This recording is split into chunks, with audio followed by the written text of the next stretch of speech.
नमस्ते दोस्तों, आज हम इस वीडियो लेक्चर में डेली करंट अफेयर्स सीरीज से 13 और 14 मई 2024 के करंट अफेयर्स डिस्कस करेंगे, जिसमें हम यहाँ लिखे गए करंट अफेयर्स करंट टॉपिक्स पे डिटेल में डिस्कशन करने वाले हैं। अगर आप इस वीडियो लेक्चर का पीडीएफ चाहते हैं तो मैंने इस वीडियो के डिस्क्रिप्शन में एक टेलीग्राम चैनल की लिंक रखी हुई है। वो टेलीग्राम चैनल को ज्वाइन कीजिए और वहाँ आपको डेली करंट अफेयर के पीडीएफ मिलते रहेंगे। आपको ये भी बता दूं कि आपको इस वीडियो के एंड तक बने रहना है ताकि आप एमसीक्यूज सॉल्व कर सको। हम वीडियो के एंड में जो भी आज टॉपिक्स पढ़ेंगे उससे रिलेटेड एमसीक्यूज भी सॉल्व करेंगे, और एमसीक्यूज की प्रैक्टिस कितनी ज़रूरी है ये तो आप खुद ही जानते हैं। तो चलिए आज के वीडियो लेक्चर की शुरुआत करें। हम सबसे पहले 13 मई 2024 के करंट अफेयर्स को डिस्कस करेंगे, उसके बाद हम 14 मई के करंट अफेयर्स इसी वीडियो में पढ़ने वाले हैं। तो आपको सबसे पहली जो न्यूज़ देखने वाली मिल रही है वो है कावासाकी डिजीज़ को लेकर। अब बात है डिजीज़ की, बात है किसी बीमारी की, तो ये सिलेबस तो साइंस में ही जाएगा। तो हुआ क्या है, 2 बेबी गर्ल को एक डिजीज़ पाया गया जिसे कावासाकी डिजीज़ कहा जाता है। ये जो डिजीज़ है इसमें देखा गया कि इन्फ्लेमेशन हुआ है ब्लड वेसल में, यानी ब्लड वेसल में इन्फेक्शन पाया गया और इसको सक्सेसफुली ट्रीट भी किया गया। Coimbatore medical college and hospital में ट्रीटमेंट भी हो गई। अब बैकग्राउंड ये है कि ये जो डिजीज़ है इसको नाम दिया था जापानीज पेडियाट्रिशियन टोमिसाकु कावासाकी, इनके नाम पे इसका नाम रखा था कावासाकी डिजीज़ का। अब कावासाकी नाम से आपको पता ही चल रहा होगा जापान का है, और ये पहले इन्होंने डिस्क्राइब किया था इसको 1967 में। तो पहले पेडियाट्रिशियन थे जिन्होंने इसे डिस्क्राइब किया था, इसलिए उन्हीं के नाम पे इस डिजीज़ का नाम रखा गया, दैट इज़ कावासाकी डिजीज़। अब आगे आते हैं कावासाकी डिजीज़ के बारे में पढ़ लेते हैं। डिजीज़ होता क्या है? कावासाकी डिजीज़ जो है काफ़ी रेयर है, बट काफ़ी सीरियस कंडीशन हो सकती है इसमें। ये प्राइमरीली अफेक्ट करता है बच्चों को जिनकी एज 5 साल से कम है।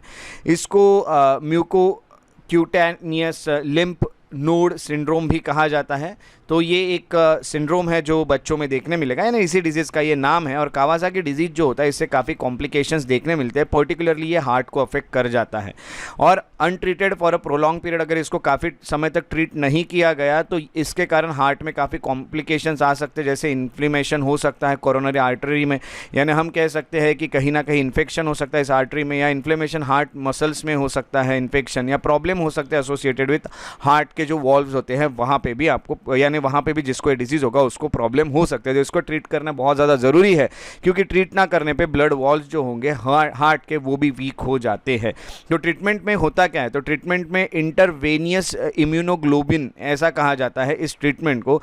इंट्रावेनियस इम्यूनोग्लोबिन जो होता है IVIG, इससे कहीं ना कहीं इन्फ्लेमेशन, यानी हम कहेंगे कि जो इन्फेक्शन है और जो फीवर है इसको कहीं ना कहीं कम किया जा सकता है। इन्फ्लेमेशन बोलिए या पेन बोलिए, सब कम किए जाते हैं। यानी एस्पिरिन भी दी जाती है, यानी हम कहेंगे कि काफ़ी सारी मेडिसिन भी इसमें दी जाती है जिससे ब्लड क्लॉट्स जो होते हैं इसको प्रिवेंट किया जाता है। ब्लड क्लॉटिंग नहीं होनी चाहिए, ब्लड क्लॉटिंग हो गई तो काफ़ी प्रॉब्लम हार्ट में हो सकते हैं।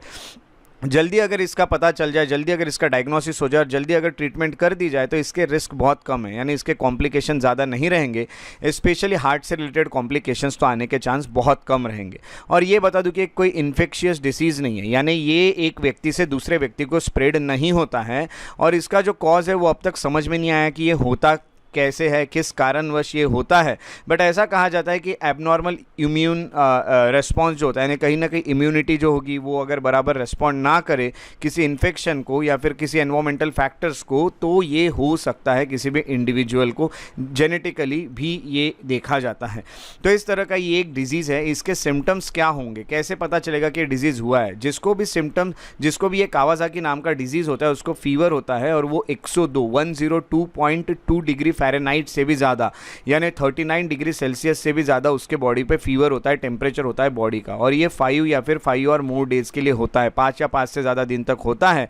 और जो बच्चे होते हैं एटलीस्ट 4 उसमें से 4 में से एक सिम्टम तो उनको देखने मिलता है। पहला है कि रैश होगा मेन पार्ट ऑफ बॉडी में या फिर जेनिटल एरिया में। दूसरा लिम्फ नोड जो होता है नेक में वो इनलार्ज होने लगता है। तीसरा रेड आइज होने लगती है, और विदाउट थिक डिस्चार्ज, तो आंखों में से डिस्चार्ज तो नहीं होंगी काफ़ी सारी चीज़ें, बट कहीं ना कहीं रेड आइज होने लगती है। और आगे होता है रेड ड्राई क्रैक्ड लिप्स देखने मिलते हैं, जो लिप्स होते हैं वो रेड स्वॉलन टंग भी होती है, तो सूजन आ जाती है टंग पे। या फिर जो स्वॉलन रेड स्किन होते हैं पाम के, हाथ के जो पाम होते हैं उस पर जो स्किन होती है वो रेड होने लगती है, या फिर हम कहेंगे कि वो सूज जाती है, स्वॉलन हो जाती है। और जो सोल्स होते हैं फीट के उनके साथ भी यही हो सकता है। धीरे धीरे स्किन जो होती है फिंगर्स पे और टोज पे ये पील होने लगती है, स्किन ऐसी ऊपर से निकलने लगती है। ये सब आपको देखने मिलते हैं सिम्टम्स। बाकी सिम्टम्स भी इसमें हो सकते हैं, जैसे बेली पेन, पेट में दर्द होना, डायरिया, पेट ठीक ना रहना, फिजीनेस होना, जॉइंट पेन होना, वोमिटिंग होना, ये सब चीज़ें भी आपको देखने मिल सकते हैं। जिन भी बच्चों को ये हम कहेंगे ये डिजीज़ होता है, उनको कावासाकी डिजीज़। तो ये इसके सिम्टम्स है। सिम्टम्स के अलावा इसमें रिस्क फैक्टर क्या रह सकते हैं, क्या रिस्क रह सकते हैं इससे रिलेटेड? जो बच्चे होते हैं बिलो 5 ईयर्स वो इसके हाई रिस्क पे है। तो ज़्यादातर 5 साल के बाद के बच्चों को तो ये ज़्यादा देखने नहीं मिला है, बट जो 5 साल से नीचे के बच्चे उनमें ये डिजीज़ ज़रूर देखने मिला है। जेंडर की बात करें तो बॉयज़ जो होते हैं उनको ज़्यादा ये हो सकता है गर्ल्स से ज़्यादा। उसके अलावा इथनिसिटी की बात करें तो जापानीज़ या कोरियन बच्चे जो होते हैं उनको सबसे ज़्यादा होने के चांस होते हैं ये कावासाकी डिजीज़। तो इस तरह से एक डिजीज़ जो है ये न्यूज़ में, और इस न्यूज़ का सोर्स था मेयो क्लिनिक। अब हमें जो अगली न्यूज़ देखने मिल रही है वो है ऑरोराज को लेके। ये होते हैं नॉर्दर्न या सदर्न लाइट्स भी इसको कहा जाता है। अब ऑरोराज दिखते कैसे, ये पहले आपको एक पिक्चर दिखा देता हूँ। ये देखिए इस तरह से स्काई हो जाता है जब ऑरोराज होते हैं। तो ऑरोरा होते हैं तब इस तरह से स्काई होते हैं। अब ये ऑरोरा देखे कहाँ गए? तो सबसे पहले आपको ये बता दूँ, शुरू करने के पहले ये न्यूज़ आपको ये बता दूँ कि इसका सिलेबस साइंस में जाता है। साइंस में जाएगा क्योंकि ऑरोराज की बात हो रही है। ज्योग्राफी में स्काई या फिर साइंस में यहाँ पे आपको क्वेश्चन आ सकते हैं। तो होता क्या है, नाइट स्काई जो होता है नॉर्दर्न लाइट से कभी कभी लिट अप हो जाता है, यानी नॉर्दर्न लाइट्स इस तरह से देखने मिलते हैं। इसको ऑरोराज बोरियोलिस भी कहा जाता है। ये देखने मिला है हानले विलेज करके है लद्दाख में वहाँ। तो अर्ली सैटरडे मॉर्निंग को स्काई कुछ इस तरह से दिखा है जो मैंने आपको दिखाया। तो ये बहुत ही खूबसूरत दिखता है, बहुत ब्यूटीफुल दिखता है। और नॉर्दर्न लाइट्स जो होते हैं ये विटनेस होते हैं बाकी पार्ट्स में भी पूरे वर्ल्ड में। ऐसा मत समझिए कि सिर्फ यहाँ पे ही विटनेस हुआ है। जैसे यूनाइटेड स्टेट्स में देखने मिलते हैं, यूनाइटेड किंगडम में देखने मिलते हैं। मीनवाइल सदर्न लाइट्स भी देखने मिलते हैं, इनको भी ऑरोरा ऑस्ट्रेलिस कहा जाता है। देखिए नॉर्दर्न लाइट रहा तो ऑरोरा बोरियोलिस कहा जाता है, अगर सदर्न लाइट रहा तो ऑरोरा ऑस्ट्रेलिस कहा जाता है। तो ये स्पॉट होते हैं तो काफ़ी सारे देशों में, जैसे कि हम कहेंगे कि न्यूजीलैंड बोलिए या ऑस्ट्रेलिया बोलिए, जो नॉर्दर्न हेमिस्फीयर सदर्न हेमिस्फीयर के, देखिए अर्थ जो होता है इससे इक्वेटर से ऊपर जाओगे तो नॉर्दर्न हेमिस्फीयर, नीचे आओगे तो सदर्न हेमिस्फीयर। तो नॉर्दर्न हेमिस्फीयर में जब ये लाइट देखने मिलते हैं तो ऑरोरा बोरियोलिस, और नीचे अगर देखने मिलते हैं सदर्न कंट्रीज़ में तो ये होता है न्यूजीलैंड और ऑस्ट्रेलिया जैसे देशों में ऑरोरा ऑस्ट्रेलिस। तो हमारे यहाँ तो ऑरोरा जो देखने मिलेगा वो नॉर्दर्न लाइट्स वाला ही देखने मिलेगा, क्योंकि हम इंडिया जो ये नॉर्दर्न हेमिस्फीयर में आता है। अब की टेक अवेज देखिए, ऑरोराज जो होते हैं एसेंशियली नेचुरल लाइट होता है जो कि काफ़ी ब्राइट दिखता है। स्वर्लिंग कर्टेंस दिखते हैं नाइट स्काई में, एक पर्दे की तरह दिखने लगता है। ये देखिए इस तरह से ये दिखता है, काफ़ी खूबसूरत दिखता है। And can be seen range of colour, जैसे मैंने अभी आपको बताया, blue colour, red colour, yellow colour, green colour या ऑरेंज कलर भी देखने मिलता है। जो लाइट्स होते हैं प्राइमरीली अपीयर होते हैं पोल्स के पास, नॉर्दर्न या फिर सदर्न हेमिस्फीयर्स में। जो पोल्स होते हैं अर्थ का जो ऊपर के जो पार्ट होते हैं वो, या फिर नीचे का जो पार्ट होता है अर्थ का, वहाँ पे ये देखने मिलते हैं ज़्यादातर ऑल राउंड। बट समटाइम्स ये लोअर लैटिट्यूड तक भी आ जाते हैं, जैसे अभी लद्दाख में देखने मिले। हर बार तो ये कहीं ना कहीं नॉर्दर्न और सदर्न हेमिस्फीयर में देखते ही है, but in north display is called aurora borealis, और मैंने आपको जैसे बताया साउथ में इसको ऑरोरा ऑस्ट्रेलिस कहा जाता है। अब यहाँ पे और भी आते हैं कि ये दिखते क्यों, व्हाई डू ऑरोराज ऑकर? ये activity on the surface of sun, sun के सरफेस में कुछ एक्टिविटी होती है। जो सन हमारा स्टार है वो कंटिन्यूसली रिलीज करता है कुछ चार्ज्ड पार्टिकल्स को, मेनली इलेक्ट्रॉन्स और प्रोटॉन्स सन से निकलते हैं और कुछ मैग्नेटिक फील्ड सन से निकलते हैं, जिसको सोलर विंड भी कहा जाता है। ये जो सोलर विंड होती है ये सन से निकल के धीरे धीरे ये हमारे प्लैनेट यानी अर्थ के तरफ आने लगती है, and it is deflected by planets magnetic field. तो हमारे जो अर्थ की मैग्नेटिक फील्ड है इस कारण ये डिफ्लेक्ट होने लगते हैं। ये कहीं ना कहीं डिफ्लेक्ट होने के कारण, क्योंकि एक प्रोटेक्टिव शील्ड है तो ये इसको आने नहीं देती मैग्नेटिक फील्ड, हमारी प्रोटेक्टिव शील्ड है, तो वहाँ की मैग्नेटिक फील्ड या वहाँ के इलेक्ट्रॉन्स और प्रोटॉन डिफ्लेक्ट होने लगते हैं, वो वापस जाने लगते हैं। तो कुछ चार्ज पार्टिकल्स जो होते हैं वो मैग्नेटिक फील्ड में ट्रैप हो जाते हैं और वो ट्रैवल कर जाते हैं मैग्नेटिक फील्ड के लाइन में, क्योंकि मैग्नेटिक फील्ड ऐसे नॉर्थ में चले जाएगी, साउथ में चले जाएगी, तो नॉर्थ और साउथ पोल में ये चले जाते हैं, अपर एटमॉस्फेयर ऑफ अर्थ में ऊपर चले जाते हैं। देखिए एक मैग्नेटिक फील्ड जो है नॉर्थ और साउथ में, तो ये उनके साथ यहाँ पे चले जाते हैं। तो ये पार्टिकल्स इंटरैक्ट कर लेते हैं अलग अलग गैसेस के साथ जो वहाँ पे प्रेजेंट है, और कहीं ना कहीं फ्लैशेस हो जाते हैं लाइट के नाइट स्काई में। जब ये सोलर विंड पार्टिकल जो होते हैं ऑक्सीजन के साथ कोलाइड करते हैं तो ग्रीन कलर देखने मिलता है। इनका जब इंटरैक्शन नाइट्रोजन के साथ होता है तो ब्लू या पर्पल कलर देखने मिलता है। ठीक है, तो इस तरह से हमें अलग अलग कलर्स देखने मिलते हैं। और आपको ये भी बता दूं कि ऑरोराज जो होते हैं वो मिड लैटिट्यूड्स तक भी आते हैं जब सोलर विंड एक्सट्रीमली स्ट्रांग होती है।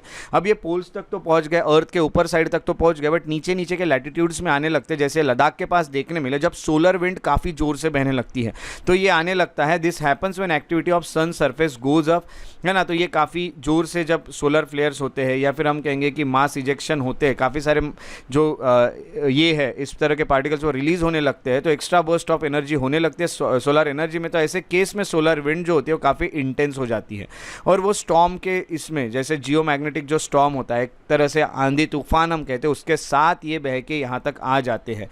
तो ये सब चीज़ें यहाँ पे हमें देखने मिलती है और हम कहेंगे कि ये फ्राइडे में देखने मिला जब CME जो होता है वो अर्थ को हिट कर गया और ये ऑरोराज जो होते हैं ये विजिबल हुए अलग अलग पार्ट में वर्ल्ड के। तो जियोमैग्नेटिक स्टॉर्म्स जो होते हैं वो स्पेस डिपेंडेंट ऑपरेशन है, जैसे ग्लोबल पोजीशनिंग सिस्टम GPS से हमें इसको भी अफेक्ट कर जाते हैं। तो ये स्पेस डिपेंडेंट ऑपरेशंस को भी अफेक्ट कर देते हैं। GPS अफेक्ट हो जाते हैं, रेडियो अफेक्ट हो जाते हैं, सैटेलाइट कम्युनिकेशन अफेक्ट हो जाते हैं, क्योंकि इलेक्ट्रॉन प्रोटॉन या फिर मैग्नेटिक हम कहेंगे कि कहीं ना कहीं एक मैग्नेटिक फील्ड है तो ये इस तरह के प्रॉब्लम तो क्रिएट करेंगे ही।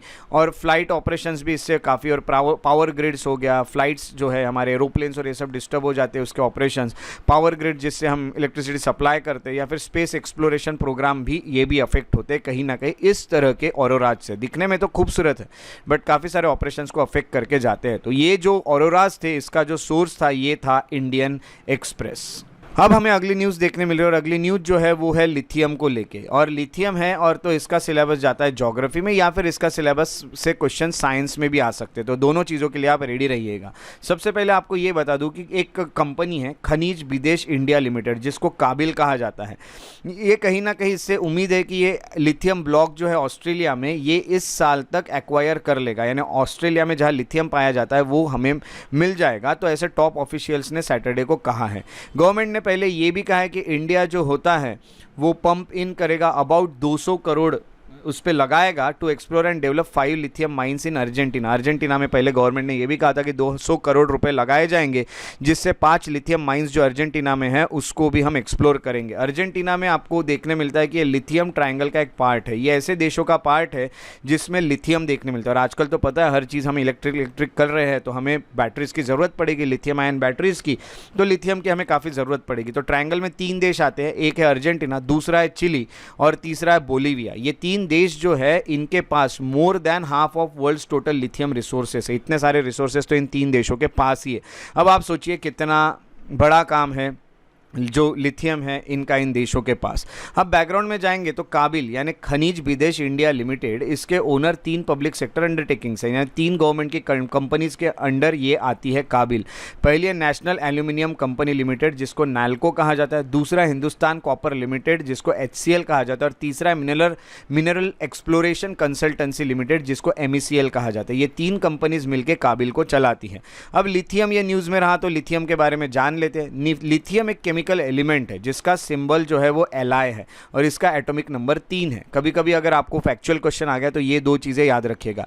ये काफ़ी सॉफ्ट होता है और सिल्वरी वाइट अल्कली मेटल होता है। ये सिल्वरी वाइट कलर का एक अल्कली मेटल है और ये हाईली रिएक्टिव और काफ़ी फ्लेमेबल है, यानी ये जल्दी आग पकड़ सकता है। लिथियम जो होता है ये मोस्ट इंपॉर्टेंट मिनरल है एनर्जी ट्रांजिशन के लिए, क्योंकि आपको तो पता है लिथियम आयन बैटरी जो होती है जिससे हम एनर्जी ट्रांजिशन करते हैं, एनर्जी बनाते हैं और उसको जनरेट करते हैं power electric to which power electric vehicle में जो यूज़ होती है, ये बैटरी में कहीं ना कहीं एनर्जी स्टोरेज सिस्टम होता है और उसमें लिथियम ही होता है। इंडिया जो होता है वो 100% रिलायंट है इंपोर्ट पे लिथियम के। हमारे यहाँ लिथियम नहीं मिल रहा है, लिथियम के लिए हम पूरी तरह दूसरे देशों पे ही डिपेंड है, इसलिए हम इंपोर्ट ही करेंगे लिथियम को।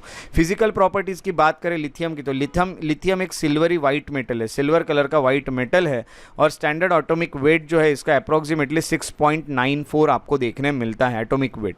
लिथियम जो होता है वो लाइटेस्ट मेटल और लाइटेस्ट सॉलिड एलिमेंट है और ये इसके बहुत कम यानी लो डेंसिटी के लिए जाना जाता है और इसका इलेक्ट्रोकेमिकल पोटेंशियल बहुत ज़्यादा है, तभी तो ये पावर इजीली दे सकता है किसी भी इलेक्ट्रिक व्हीकल्स को भी। तो स्टैंडर्ड टेम्परेचर और प्रेशर में लिथियम ये सॉलिड है बट ये मेल्ट भी हो सकता है। इसका मेल्टिंग पॉइंट 180.5 डिग्री सेल्सियस, यानी अगर आप इसको 180.5 डिग्री सेल्सियस पे हिट करोगे या फिर आप उतने डिग्री में उसको रखोगे तो ये एक लिक्विड बन जाएगा, ये मेल्ट होने लगेगा और ये बॉयल होने लगेगा 1330 डिग्री सेल्सियस सेल्सियस पे, यानी 2426 डिग्री फ़ारेनहाइट पे ये बॉयल होता है। तो इसका बॉइलिंग पॉइंट जो है वो 1313 डिग्री सेल्सियस है। अब इसके अगर लिथियम के केमिकल प्रॉपर्टीज़ की हम बात करें तो लिथियम एक अल्कैली मेटल ग्रुप में आता है और सिंगल वैलेंस इलेक्ट्रॉन होता है इसके आउटर शेल में, और ये रेडीली डोनेट कर देता है कैटायंस और आयनिक बॉन्ड अपने पास जो होते हैं उनको। ऑकरेंस और प्रोडक्शन की बात करें तो लिथियम जो होता है वो नंबर ऑफ पेग्मेटिक मिनरल्स में देखने मिलता है, इन अ नंबर ऑफ पेग्मेटिटिक मटेरियल्स में देखने मिलता है, जो कॉमनली ऑब्टेन होते हैं ब्राइन्स या फिर क्लेज से। तो मिट्टी से मिलने वाले जो मिनरल्स है उसमें लिथियम पाया जाता है। इसको एक्सट्रैक्ट किया जाता है स्पोड्यूमीन या लेपोडोलाइट से। तो ये दो जो है ये मिनरल्स यहाँ से इसको एक्सट्रैक्ट किया जाता है। और लिथियम के रिजर्व्स आपको प्राइमरीली सॉल्ट फ्लैट्स में देखने मिलते हैं, जहाँ सॉल्ट है, पर्टिकुलरली ऐसे देश में जैसे चिली हो गया, अर्जेंटीना हो गया, ऑस्ट्रेलिया हो गया या फिर चाइना हो गया। और ग्रोइंग डिमांड है लिथियम आयन बैटरी के कारण, इसकी डिमांड बहुत ज़्यादा बढ़ी है। तो लिथियम की माइनिंग और प्रोडक्शन बहुत ज़्यादा चल रहा है और इसके एफर्ट्स डाले जा रहे हैं ताकि हम कहीं ना कहीं रिसाइकलिंग प्रोसेस भी अच्छे से कर सके। अगर इसको रिसाइकल कर दिया तो हमें नया लिथियम जो है वो एक्सट्रैक्ट करने की ज़रूरत नहीं पड़ेगी, पुराना वाला ही हम रिसाइकल करके यूज़ कर सकते हो। तो हर चीज़ों पे कहीं ना कहीं वर्क चल रहा है। इसके यूजेस की बात करें तो लिथियम का यूज़ तो आपको पता है इंडस्ट्रीज़ में होगा ही। हीट रेजिस्टेंट ग्लास और सिरेमिक्स में भी इसका यूज़ होता है, जहाँ पे हीट का इफेक्ट नहीं होगा जिन ग्लास या सिरेमिक्स को, इसमें भी लिथियम को डाला जा सकता है। लिथियम ग्रीस लुब्रिकेंट्स भी होते हैं, ग्रीस में भी यूज़ होता है, या फिर जो एडिटिव्स होते हैं आयरन या स्टील या फिर एल्यूमिनियम में भी इसको यूज़ करते हैं। लिथियम बैटरीज में यूज़ होता है, लिथियम आयन बैटरीज में यूज़ होता है। लिथियम से बायपोलर डिसऑर्डर जो होता है ये बीमारी भी ठीक की जा सकती है। तो एक बीमारी ठीक करने के लिए भी लिथियम का यूज़ होता है। और सेफ्टी प्रिकॉशंस भी इसमें लेने पड़ते हैं। लिथियम ये काफ़ी करोजिव है, जल्दी जंग पकड़ता है, जल्दी ये करोजन में आता है। तो इसके लिए बहुत अच्छी हैंडलिंग लगती है और स्किन में कॉन्टैक्ट इसका नहीं आने देना पड़ता है। अगर हम लिथियम अगर किसी के अंदर चले जाए तो ये काफ़ी फैटल हो सकता है। लिथियम की टॉक्सिसिटी की अगर बात करें तो ये बहुत स्लाइटर है, बट हायर डोजेस अगर लिथियम के चले जाए मेडिसिनल लेवल से भी ज़्यादा, जो मेडिसिन करके यूज़ हो सकता है उससे ज़्यादा अगर इसके डोज हो जाए तो इससे ड्राउजीनेस आ सकता है, काफ़ी आलस ऐसा फील हो सकता है, स्पीच आपकी स्लर्ड हो जाएगी, काफ़ी अच्छे से आप बोल नहीं पाओगे, या इवन सीजर्स भी हो जाते हैं इसमें। तो ये जो सीजर्स होते हैं ये एक तरह से एक हमारे ब्रेन सेल्स में अफेक्ट करते हैं और इस कारण काफ़ी एबनॉर्मलिटीज़ देखने मिलती हैं। तो मसल के मूवमेंट्स और ये सब में, बिहेवियर में, सेंसेशंस में, क्योंकि जो ब्रेन सेल्स होते हैं उसको ये अफेक्ट कर जाते हैं सीजर्स। तो हम कहेंगे इस तरह से लिथियम जो है उसमें हैंडलिंग जो है काफ़ी सेफ्टी के साथ करनी चाहिए। और लिथियम जो है ये न्यूज़ में रहा, और ये जो करंट अफेयर था लिथियम से रिलेटेड इसका सोर्स था इंडियन एक्सप्रेस। अब हमें जो अगली न्यूज़ देखने मिल रही है वो है फ्लैश फ्लड्स को लेके। अब ये फ्लड्स का ही पार्ट है, यानी बाढ़ आती है, बट फ्लैश बहुत जल्दी आके चले जाती है, तो एकदम फ्लैश की तरह, इसलिए इसको फ्लैश फ्लड कहा जाता है। तो इसका सिलेबस ज्योग्राफी में जाता है। फ्लैश फ्लड जो होते हैं ये नॉर्दर्न अफगानिस्तान में देखने मिले हैं, और हम कहेंगे 300 से ज़्यादा लोग जो है, लगभग more than 300 people died. United nation world food programme जो है उन्होंने ये हमें इन्फॉर्मेशन दी है। अब बैकग्राउंड में अगर हम जाते हैं तो हमें देखने मिलता है कि क्लाइमेट सेंसिटिव नेशन है ये जो अफगानिस्तान है वो, और वहाँ पे काफ़ी एक बुरे क्लाइमेट के हालात देखने मिले हैं अप्रैल में, क्योंकि हेवी रेन हुए हैं, काफ़ी ज़ोर से बारिश हुई और काफ़ी फ्लैश फ्लड्स भी देखने मिले, और इसमें डेथ हुई थी 100 पीपल की अक्रॉस 10 प्रोविंसेस में अफगानिस्तान में, और अभी भी ऐसा ही हुआ है जिससे काफ़ी सारे लोगों की डेथ हुई है। तो अफगानिस्तान की वल्नरेबिलिटी क्लाइमेट चेंज को लेके काफ़ी ज़्यादा है, यानी काफ़ी वल्नरेबल है। या क्लाइमेट चेंज बहुत जनरली देखने मिलते हैं, नॉर्मली देखने मिलते हैं, और यहाँ ड्राई विंटर होते हैं। यहाँ पे विंटर में बारिश तो नहीं होती है, बट यही एक चैलेंज है सॉइल के लिए, क्योंकि रेनफॉल को एब्जॉर्ब नहीं कर पाती है। जल्दी जल्दी हम देखेंगे तो सॉइल जो होगी वहाँ से ये जो पानी आता है बारिश का, ये निकल जाता है, वो पानी में सॉइल में एब्जॉर्ब नहीं होता है। अब ये फ्लैश फ्लड्स होते क्या है ये देख लेते हैं। तो ये जो फ्लैश फ्लड्स होते हैं रैपिड फ्लड होते हैं, जो बहुत ही जल्दी आते हैं, ऐसे फ्लड होते हैं और काफ़ी लो लाइंग एरिया में आपको देखने मिलते हैं, जो एरिया काफ़ी नीचे है। ये they can be cause by heavy rain, तो काफ़ी बड़ा रेन आ जाता है, सीवियर थंडर स्टॉर्म होते हैं, काफ़ी बिजलियाँ गिरती है, काफ़ी हरिकेन्स होते हैं। हम कहेंगे कि एक हरिकेन्स जो है, जैसे हमें पता है कि इस तरह से हरिकेन होते हैं, वो भी आते हैं साइक्लोन की तरह, ट्रॉपिकल स्टॉर्म्स होते हैं। पानी जो पिघलता है स्नो या आइस से, उस कारण भी ये ये फ्लैश फ्लड्स होते हैं, क्योंकि पानी की जो मात्रा है, पानी का जो क्वांटिटी है वो बढ़ने लगती है, इस कारण फ्लड देखने मिलते हैं। तो फ्लैश फ्लड जो होते हैं वो कहीं ना कहीं हम कहेंगे नेचुरल आइस जो होता है ये कोलैप्स हो जाता है, या फिर डैम जो होता है ये कोलैप्स हो जाता है, जिस कारण जो ह्यूमन मेड यानी मैन मेड डैम होता है कोलैप्स हो जाता है और अचानक से पानी घुसने लगता है, या फिर हम कहेंगे कि जो आइस होती है वो अचानक से मेल्ट हो जाती है, उस कारण बहुत पानी आ जाता है। तो फ्लैश फ्लड जो होते हैं वो रेगुलर फ्लड से काफ़ी अलग है, क्योंकि टाइम स्केल की बात करें तो ये काफ़ी कम टाइम के लिए रहते हैं और रेगुलर फ्लड काफ़ी लंबे समय तक आपको देखने मिलते हैं। फ्लैश फ्लड्स 6 घंटे तक चलते हैं जब बारिश होती है, और जब बारिश होती है तब से तो फ्लड आने तक 6 घंटे तक ही ये फ्लड्स रहते हैं। बाद में ये फ्लड्स चले जाते हैं, लगभग ये एक टाइम 6 घंटे से भी कम टाइम के लिए होते हैं। तो अनप्रेडिक्टेबिलिटी है और शॉर्ट टाइम है, कब आएंगे बता नहीं सकते और काफ़ी कम समय के लिए आते हैं, इस कारण काफ़ी डिस्ट्रक्टिव होते हैं, रेगुलर फ्लड से ज़्यादा डिस्ट्रक्टिव होते हैं।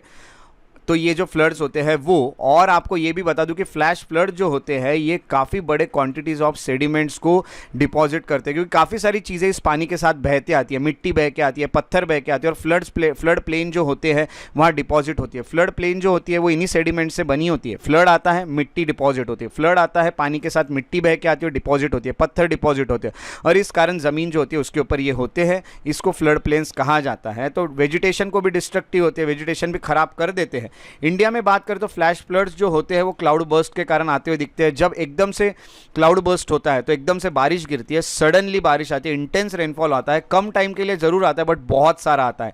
हिमालयन स्टेट्स में ये आपको देखने मिला है, ग्लेशियर लेक्स में देखने मिलता है, वो ओवरफ्लो होने लगते हैं, बर्फ पिघलने लगती है, ग्लेशियर मेल्ट हो जाते हैं, ये सब चीज़ें आपको देखने मिलती है। इंडिया जो होता है वर्स्ट फ्लड अफेक्टेड कंट्री है वर्ल्ड में, यानी इंडिया में काफ़ी फ्लड से हम अफेक्टेड हैं। बांग्लादेश के बाद हम कहेंगे for 1/5 of the global death जो है ये फ्लड के कारण ही होती है, ये भी देखने मिलता है। फ्लैश फ्लड जो होते हैं वो कॉमनली विटनेस की जाते हैं इंडिया में चेन्नई और मुंबई जैसे शहरों में। तो अभी तो ये अफगानिस्तान में है इसलिए ये न्यूज़ में रहा, और ये जो करंट अफेयर था, ये जो न्यूज़ थी, इसका सोर्स था इंडियन एक्सप्रेस। उसके बाद जो हमें एक न्यूज़ देखने मिल रही है वो है इलीगल इमिग्रेशन को लेके। अब देखिए दो चीज़ें होते हैं, एक होता है इमिग्रेशन, एक होता है इमिग्रेशन।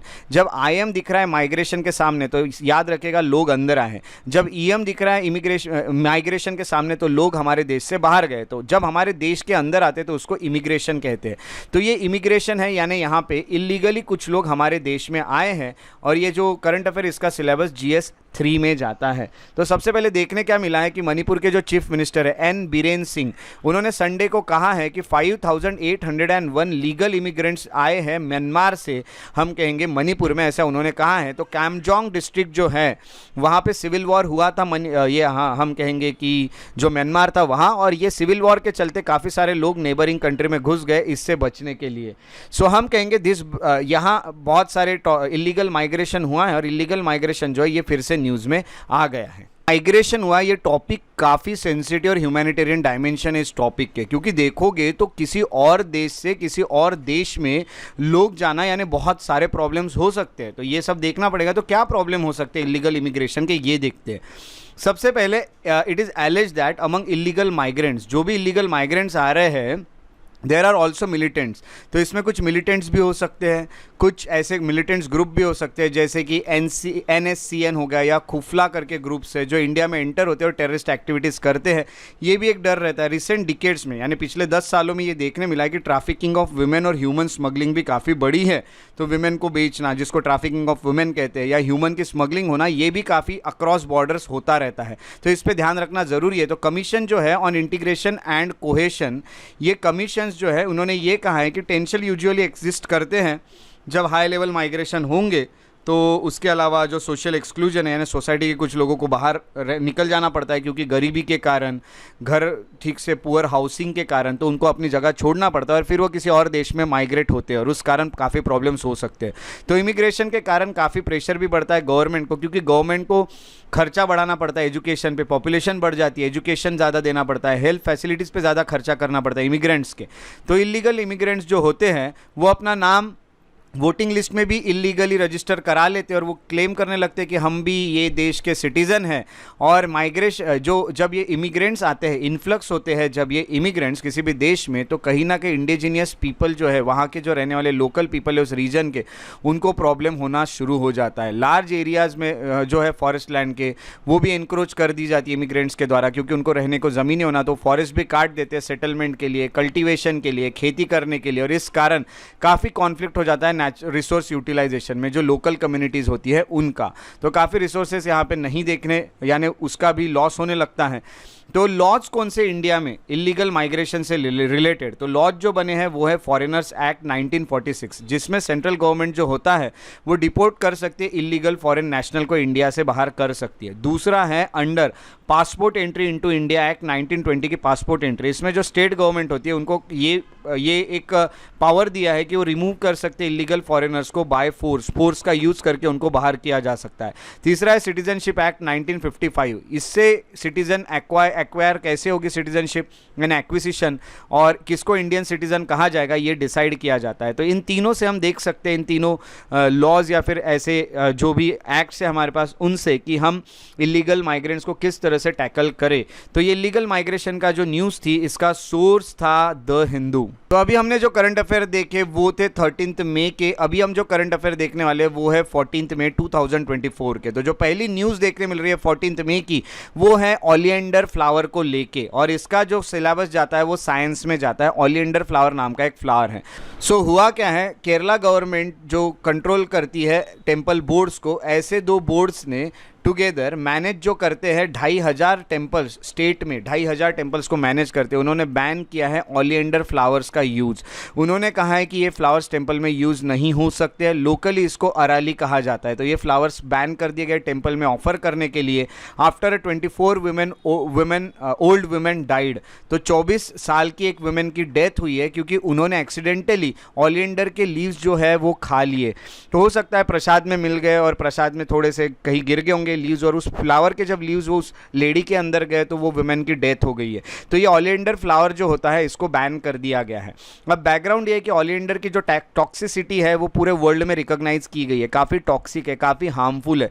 तो हम कहेंगे ये ओलियंडर जो है इसके बारे में जानकारी ले लेते हैं क्योंकि न्यूज़ में रहा। नेरियम ओलियंडर ऐसा इसको कहा जाता है, जिसको ओलियंडर या रोज बेप भी कहा जाता है। ये एक प्लांट है जिसको कल्टीवेट किया जाता है पूरे वर्ल्ड में, जो कि ट्रॉपिकल रीजन है, सब ट्रॉपिकल रीजन है, टेम्परेट रीजन है अर्थ पे, वहाँ पे normally for its drought tolerance, यानी कभी भी पानी की भी कमतरता रही तो भी ये आ जाते हैं। तो ये काफ़ी ऑर्नामेंटल होते हैं और लैंडस्केपिंग पर्पजेस के लिए यूज़ होते हैं, सजावट के लिए यूज़ होते हैं फ्लावर्स, ये भी आपको पता चलता है। केरला में जो प्लांट होता है इसको अरली नाम से जाना जाता है या कानाविरम नाम से जाना जाता है। इसको हाईवेज पे लगाया गया है, बीचेस पे लगाया गया है as a natural and green fencing. तो बीचेस पे फेंसिंग की गई, हाईवे पे फेंसिंग की गई इन फ्लावर्स की। तो डिफरेंट वेराइटीज़ ऑफ ओलियंडर भी आपको देखने मिलते हैं अलग अलग कलर्स में।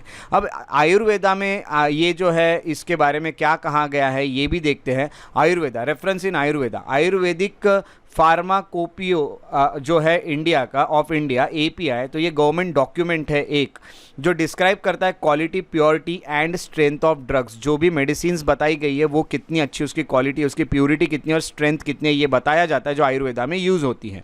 तो यहाँ पे भी ओलियंडर का मेंशन है। अकॉर्डिंग टू API जो ऑयल बनाया जाता है इसके रूट से, उससे स्किन डिजीजेस को ट्रीट किया जा सकता है। चरक जो है, उनकी जो चरक संहिता है, उन्होंने भी ये कहा है कि जो लीव्स है वाइट फ्लावर, जो वाइट फ्लावर है ओलियंडर इसके, तो ये भी क्रॉनिक और एब्स्टिनेट स्किन डिजीज़ जो है जैसे कि लेप्रेसी होती है, इन सबको कहीं ना कहीं वो ट्रीट कर सकता है। उसके अलावा भाव प्रकाश जो है उन्होंने डिस्क्राइब किया है करवीरा करके, यानी एक और ये प्लांट है एज अ विश, इसको पॉइजन बताया गया, इंडिकेट किया गया है इट इन ट्रीटमेंट ऑफ व्रन या फिर इन्फेक्टेड वाउंड्स के ट्रीटमेंट में ये यूज़ हो सकता है। कुष्ठ यानी स्किन डिजीजेस में लेप्रेसी जैसे यूज़ हो सकता है। क्रीमी माइक्रोब्स या फिर पैरासाइट्स के लिए यूज़ हो सकता है। कांडू या फिर ईचिंग जो खुजली होती है उसके लिए भी ये ट्रीटमेंट में यूज़ होता है, बट ये कहीं ना कहीं पॉइजनस है, इसको खाया नहीं जाना चाहिए। अगर ये अंदर चले जाता है या इनहेल किया कर दिया जाता है, इसका स्मोक जब ओलियंडर को जलाया जाता है तो कैन बी इंटॉक्सिकेटिंग, तो ये काफ़ी इंटॉक्सिकेटिंग होता है। अब ये इंटॉक्सिकेटिंग क्यों है? क्योंकि इसमें कुछ कार्डियक ग्लाइकोसाइड्स होते हैं जिसमें ओलियंड्रिन होता है, फोलिनेरिन होता है या फिर डिजिटॉक्सीजेनिन होता है। ये प्लांट्स के जो भी पार्ट्स है उसमें प्रेजेंट होता है। तो कार्डियक ग्लाइकोसाइड्स जो होते हैं ये स्टेरॉइडल कंपाउंड्स होते हैं, स्टेरॉइड करके यूज़ होने वाले। तो हम कहेंगे कि कार्डियक मसल पे ये कहीं ना कहीं इफेक्टिव है, बट प्राइमरीली थेरेपेटिक वैल्यू जो है इस ग्लाइकोसाइड्स की वो कहीं ना कहीं एबिलिटी है कि टॉनिक इफेक्ट्स कितना रहेगा, हार्ट कितना है, यानी स्ट्रॉन्गर और फास्टर हार्ट कॉन्ट्रैक्शंस, यानी हार्ट पे डिपेंड करता है कि वो यूज़ होना चाहिए कि नहीं। तो ये ओलियंडर टॉक्सिक सिटी जो है इफेक्ट्स इसके, उसमें नौशिया होता है, डायरिया हो सकता है, वॉमिटिंग हो सकता है, रैशेस हो सकते हैं, कन्फ्यूजन हो सकता है, डिजीनेस हो सकता है, इरेगुलर हार्ट बीट हो सकती है, स्लो हार्ट बीट हो सकती है, एक्सट्रीम केसेस में डेथ भी हो सकती है। तो काफ़ी हार्मफुल है ये, कहीं ना कहीं हम कहेंगे कि ओलियंडर। तो ओलियंडर फ्लावर जो होता है इसको बैन कर दिया है केरला में टेम्पल्स में। तो ये एक न्यूज़ रही है और इसका जो सोर्स था वो इंडियन एक्सप्रेस है। यहाँ जितने भी टेक्निकल टर्म्स या फिर साइंटिफिक चीज़ें को नाम यूज़ हुए वो पूरे आपको याद रखने की ज़रूरत नहीं है, इतना डिटेल में कॉम्पिटिटिव एग्जाम्स में वैसे पूछा नहीं जाता है, फिर भी मैंने आपको एक तरह से ये चीज़ों की सिर्फ आइडिया दी है।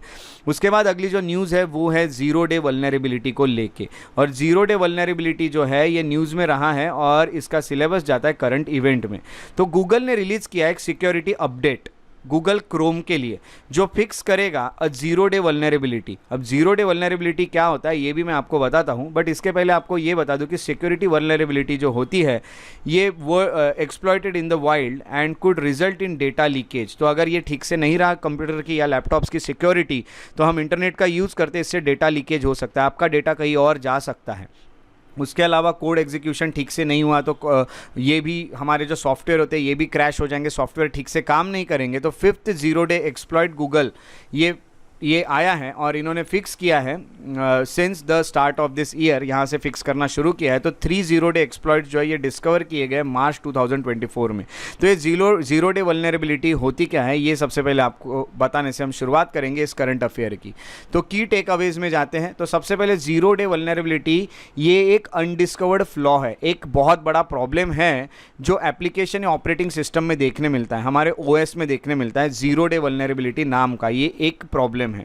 जीरो डे ये टर्म का मतलब होता है कि सॉफ्टवेयर या फिर जो डिवाइस वेंडर है has 0 days to fix the flaw, उसके पास एक दिन से भी कम 0 डे होता है उस फ्लॉ को फिक्स करने के लिए। क्योंकि जो मैलिशियस एक्टर्स होते हैं वो ऑलरेडी यूज़ कर रहे हैं it to accessible vulnerable system. तो जिस सिस्टम को इफेक्ट हुआ है वहाँ से काफ़ी सारा डेटा जा सकता है, तो एक दिन भी इसको रखा नहीं जाएगा, इसलिए इसको 0 डे कहा जाता है। तो इसको 0 डे रखना चाहिए। अननोन अनएड्रेस वल्नरेबिलिटी जो होती है उसको 0 डे वल्नरेबिलिटी कहा जाता है और हमें पता ही नहीं चलता है कि हो क्या रहा है। ऐसा ये एक प्रॉब्लम होता है, क्या फ्लॉ है ये जल्दी पता नहीं चलेगा, ये काफ़ी अननोन वल्नरेबिलिटी है। तो 0 डे वल्नरेबिलिटी या 0 डे थ्रेट इसे कहा जाता है। 0 डे एक्सप्लॉइट जो ऊपर नाम आया था ये एक साइबर अटैक वेक्टर है। साइबर अटैक यानी ये एक वायरस की तरह अटैक करेगा, साइबर अटैक रहेगा। सिक्योरिटी फ्लॉ, सिक्योरिटी के कमी के कारण ये आपको देखने मिलता है। तो 0 डे अटैक जो होता है वो तब होता है जब मैलिशियस एक्टर जो होते हैं यानी जो भी आपके सॉफ्टवेयर या आपके कंप्यूटर को इफेक्ट कर रहे हैं या हम कहेंगे कि अफेक्ट कर रहे हैं या फिर अटैक कर रहे हैं, वहाँ पे uses a 0 day exploit to plant malware. जो मॉलवेयर होता है आपके कंप्यूटर में जल्दी से डाल दिया जाता है, एक दिन के भीतर डाल दिया जाता है और जो डेटा होता है वो स्टील कर दिया जाता है, वो आपके सिस्टम में से चोरी कर दिया जाता है और डैमेज कर दिया जाता है यूज़र्स या ऑर्गेनाइजेशंस या फिर सिस्टम्स को।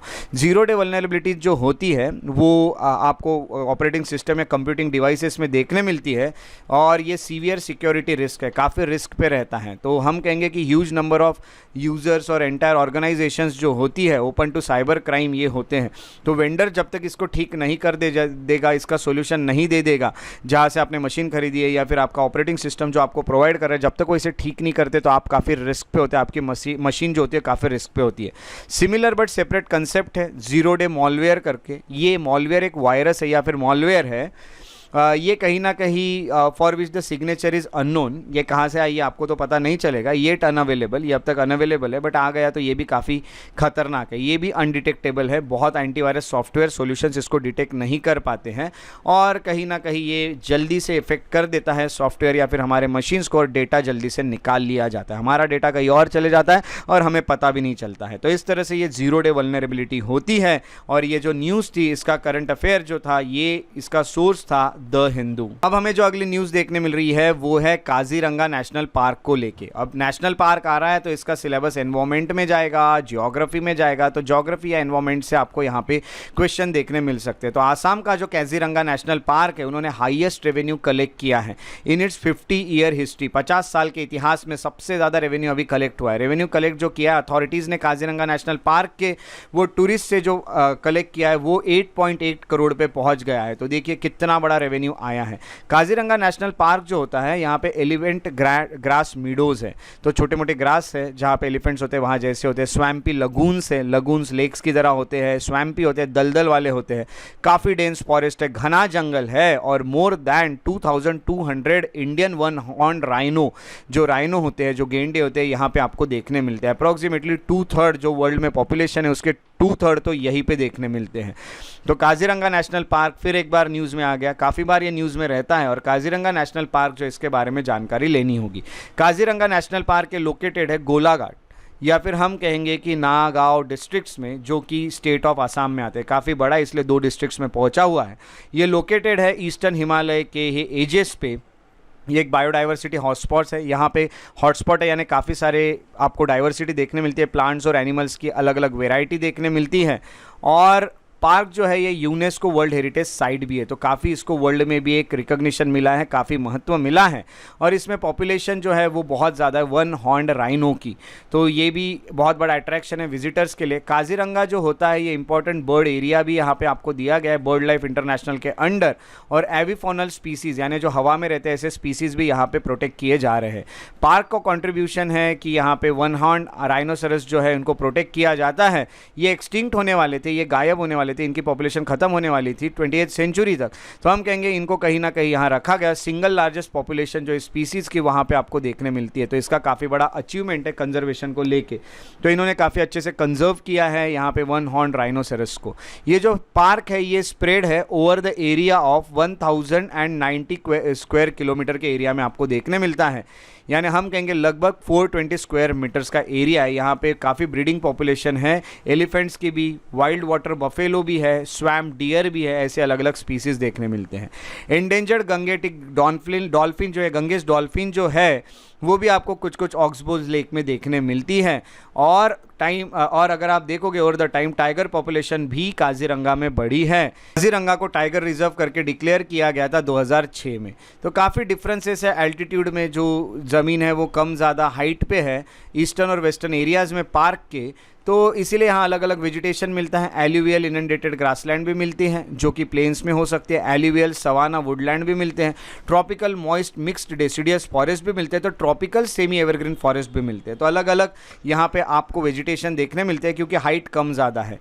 कुंभी एक इंडियन गूसबेरी है, कुंभी इंडियन गूसबेरी या फिर कॉटन ट्री, ये भी आपको यहाँ पे देखने मिलते हैं। एलिफेंट एप्पल जो है ये भी आपको देखने मिलता है, ये फेमस ट्री है जो इस पार्क में देखने मिलते हैं। तो क्रिस क्रॉस यहाँ पे जो मेजर रिवर्स है वो भी यहाँ बहती है, और उसमें से एक ब्रह्मपुत्रा है जो इसी पार्क से जाती है। पार्क में काफ़ी सारे चैलेंजेस फेस किए जा रहे हैं, जैसे कि पोचिंग हंटिंग काफ़ी ज़्यादा होती है, पेड़ काटना चलते रहता है, तो ह्यूमन इंक्रोचमेंट हुआ है, ह्यूमन जो है वो वहाँ पर घुस गए, उन्होंने काफ़ी सारे पेड़ काटना शुरू कर दिया अपने यूज़ के लिए। एनुअल फ्लडिंग होती है ब्रह्मपुत्रा रिवर में, जिससे बहुत सारे प्रॉब्लम होते हैं। ये प्रॉब्लम्स को सॉल्व करने के लिए एंटी पोचिंग मेजर्स लिए गए हैं।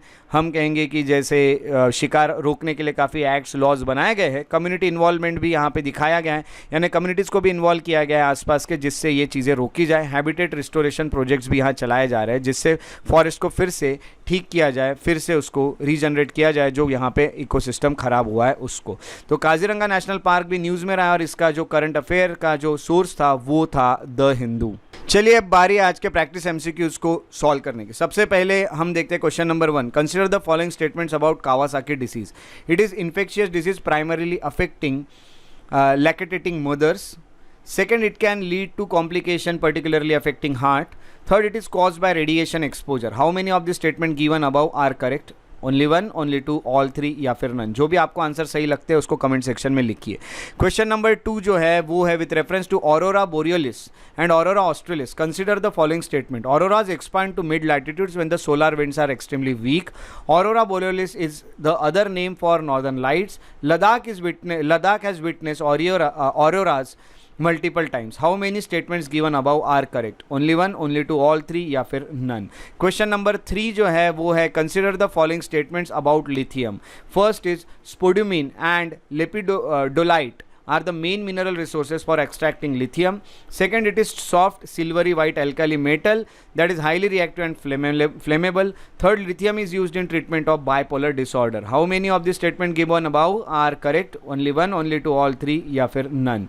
अब ये रहे जो करंट अफेयर के क्वेश्चंस थे, ये थे 13 मई 2024 के. अब बारी है 14 मई 2024 के क्वेश्चंस देखने की. तो 14 मई के क्वेश्चंस जो हैं वो आपको जो पहला क्वेश्चन देखने मिल रहा है वो है which among the following flower has recently banned from being offer to being part of temple offering due to poisonous nature. First, parijat और Indian magnolia. Second, nerium oleander. Third, सेफ्ट आक और crown flower. Third, cobra saffron या फिर नाग वृक्ष. ये पहला question है. सेकंड क्वेश्चन यानी 5th क्वेश्चन जो है आज का वो है world zero vulnerability recently seen in news is related to an imminent nuclear attack, use of chemical weapon, release of biological weapon या फिर साइबर सिक्योरिटी. क्वेश्चन नंबर 6 या आज का क्वेश्चन जो 14 मई का क्वेश्चन नंबर 3 है वो है consider the following statement about Kaziranga national park. The park is located in the edge of eastern Himalaya biodiversity hotspot. Second, species like tigers, Ganges river dolphin are part of park diverse fauna. Third, it is recognized as important bird area by BirdLife International for conservation of avifaunal species यानी हवा में रहने वाले species.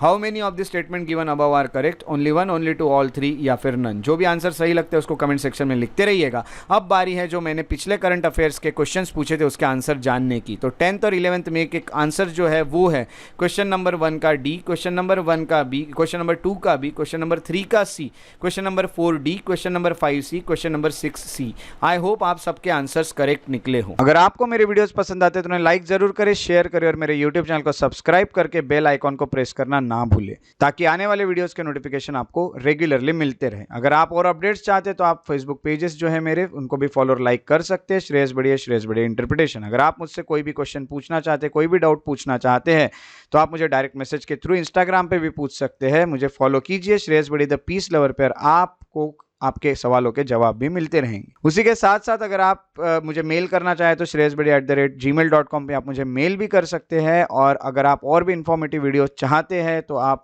मेरे academy Shreyas IAS academy के जो account है Instagram पे और फेसबुक पे वहां भी उसे फॉलो करके मुझे सपोर्ट दिखा सकते हैं. मेरे साथ इस वीडियो में बने रहने के लिए बहुत बहुत शुक्रिया. Thank you so much for being here. Take care and have a very good day.